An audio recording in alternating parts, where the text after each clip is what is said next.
In recent years, there has been growing interest among nations like Nigeria and India in conducting bilateral trade using their respective local currencies. The shift away from traditional reliance on major reserve currencies like the US dollar signifies a strategic move towards greater economic autonomy and stability. Trading in local currencies offers potential advantages for both nations, including reduced exposure to foreign exchange fluctuations, enhanced trade volume, and improved market access. Well, joining me for more on this is Professor Ukpong. He is a financial economist at the American University of Nigeria and also a visiting professor of finance at Jackson State University, USA. Thank you so much, Professor, for joining me today.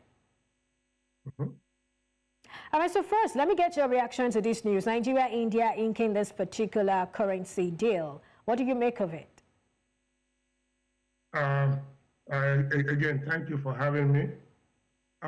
You know, the issue of bilateral agreement in terms of currency is not new. Essentially, China have been doing that with Nigeria. I think I will talk about swaps and all that. The issue of trading with local currency or having a bilateral agreement minimizes the pressure on demand for other foreign currency, in this case, US dollars, which is the primary currency that most international trades are denominated in. However, that should reduce that pressure. The question is not really the bilateral, it's the terms of agreement and then the distribution of the trade. If we're just going to, import from China and not export to China, then there's a problem. Nigerian currency will still suffer the same fate in terms of, weakening. The strength of the currency is what we should be considering when we're cutting off this deal. Bilateral agreement is good because it takes off that other multilateral pressure from you. You only have to deal with, the rupees and the naira in this case. However, every currency is linked. China trades with other countries, India trades with other countries, and if you look at the linkages, if Nigeria is running a deficit with India, unfortunately, Nigerian currency will become weak. Trade deficit doesn't help the strength of a currency. However, if we can put our house in order, where we increase our quota of export to India, automatically you will see the reverse. Nigerian currency will start, the demand for Nigerian currency will go up, and that will appreciate the naira. So bilateral agreement only reduces, procedures that is involved with multilateral, but it doesn't, save you from the pressure of either appreciation or depreciation, depending on who you are. So Nigeria problem is not really bilateral, it's managing the economy. All right, so you talk about Nigeria putting its house in order. So what are your recommendations for this? And you also said a whole lot about some of the risks, really, or the drawbacks of this sort of agreement. And so I'd like you to just talk to us basically now about how Nigeria can put its house in order before we move on to other things. Okay. Clearly, it's not a rocket science. There's certain fundamental economic variables or indices that shows that a country is strong. And most of them are the basic macroeconomics variable. One is you have to create jobs. You don't create jobs in the vacuum.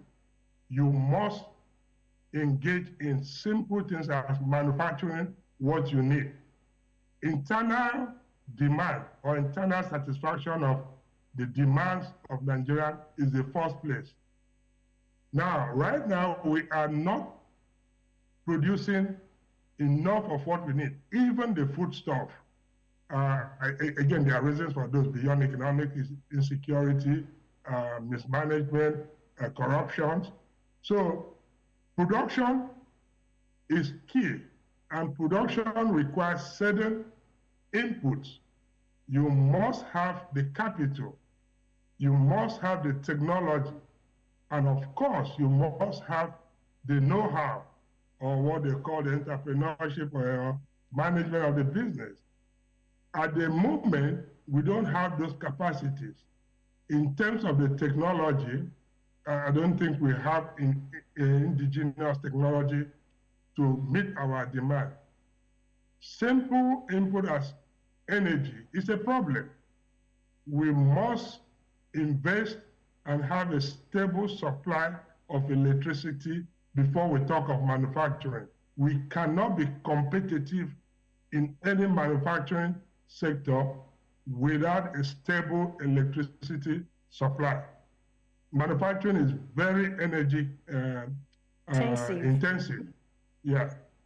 And secondly, of course, we know the big elephant in the house is corruption.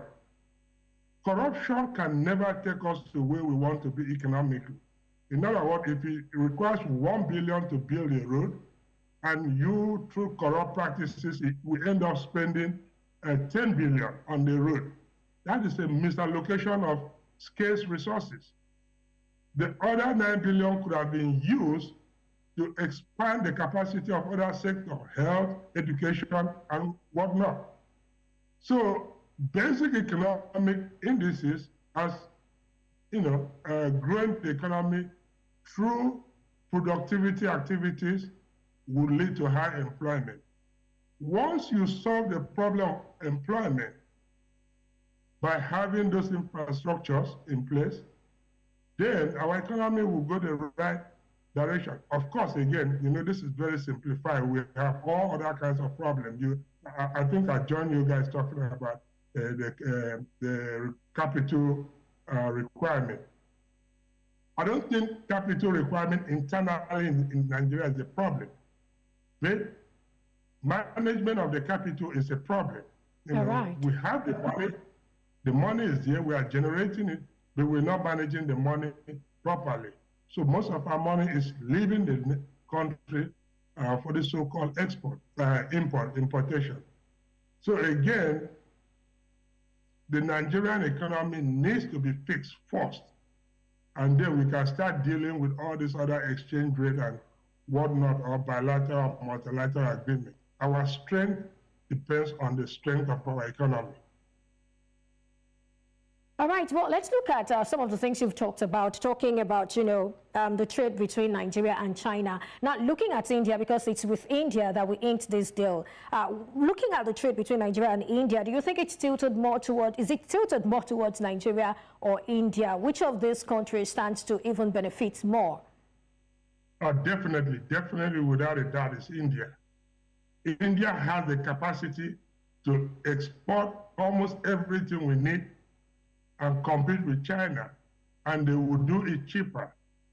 Now, what are we going to export to India in return?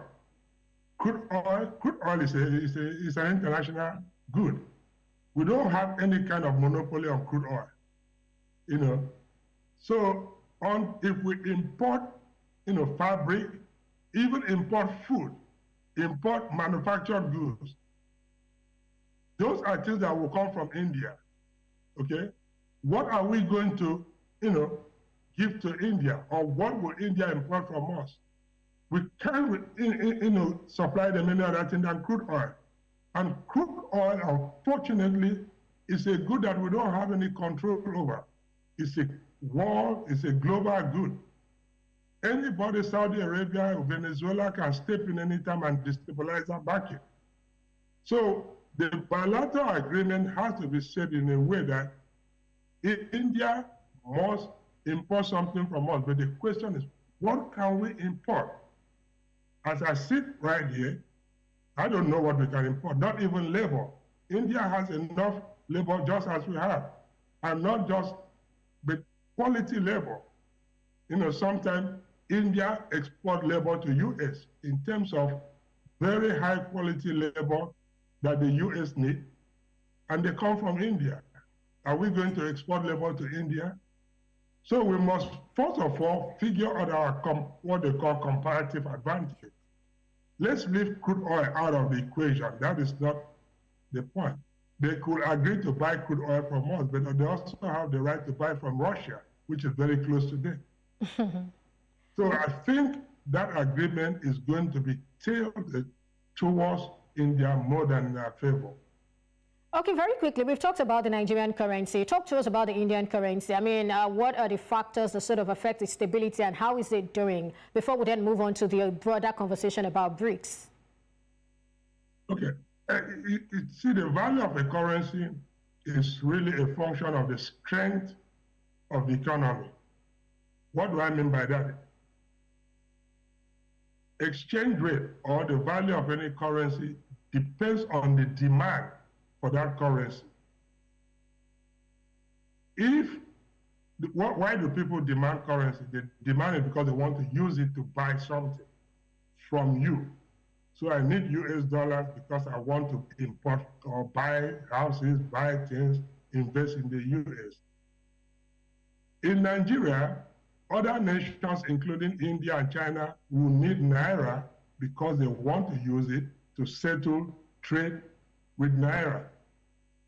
So in that case, the strength of Naira depends on what we can sell to India, to China, to the US, to Russia. Those items that we can sell, if other nations can sell it to them or export it to them at the same price and higher quality, very likely they will tilt towards those nations. All right, so let's okay. The question is, those macroeconomic variables are not there, in terms of productivity. All right, so moving on, like I said, we're just going to jump on the BRICS conversation. BRICS was created to deepen ties between member nations and also cooperation on economic expansion, such as trade. And it was also set to definitely counterbalance Western allies. Is this being achieved so far? What do you make of this whole conversation about BRICS having a meeting in October where they would probably talk about having one currency? I want us to just wrap all this together. Okay. Yeah, the BRICS arrangement is not new again, definitely some nations, Russia, China, UAE, I think right now South Africa, there's some few other countries that have joined, apart from the major five nations that started. Now, what BRICS is trying to do is to put pressure on the demand for dollars. That's clearly, it's a geopolitical warfare. Now, by bringing this order that, they control almost probably 1/3 or more than that economic activities in the world between China, India, and Russia, and then South Africa, which is also there. They want to come up with a system where they trade with each other and use their own currency. Now, I don't know what the currency is going to be called, whether BRICS, I think that is what the speculation is. By doing that, then the demand for dollar as the primary global currency might be weakened. Now, let's think about it. India, China, Russia, they are very powerful economic nations. So that will work.